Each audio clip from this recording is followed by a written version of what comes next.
Tere! Minu nimi on Martin Kuusk ja olen Eesti Raudtee jaamatöö osakonna juhataja. Eesti Raudtee töötab pidevalt selle nimel, et muuta rongiliiklus oma taristul aina turvalisemaks, kiiremaks ja tihedamaks. Üks meie põhilisi tegevusi on meie taristul rongiliikluse korraldamine. Aga kas olete kunagi mõelnud, kuidas käib liikluse korraldamine raudteel?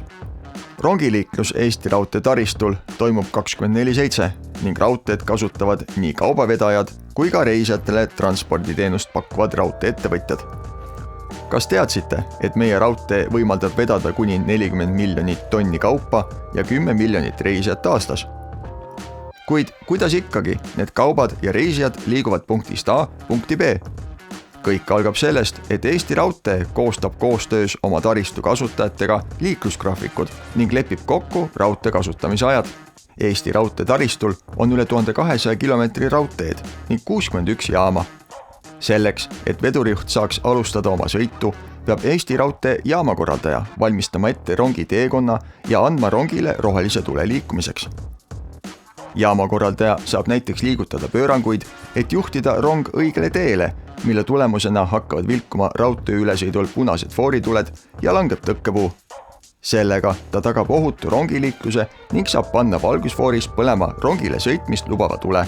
Tuleviku suund ongi see, et suured puldid ja tablood kaovad ajalukku ja liikluse juhtimine kolib tervenisti ümber arvutisse.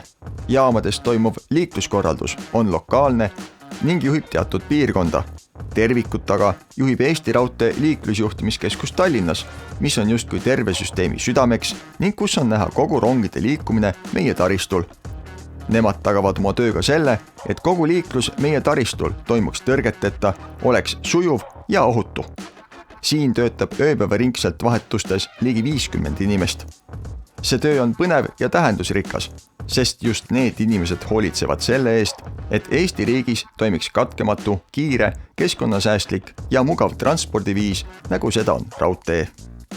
Kui tekkis antud valdkonna vastu huvi ja omad samu põhiväärtuseid, mis meil, siis leia rohkem infot meie kodulehelt, tutvu meie tegemistega Facebookis ja võta kindlasti ühendust.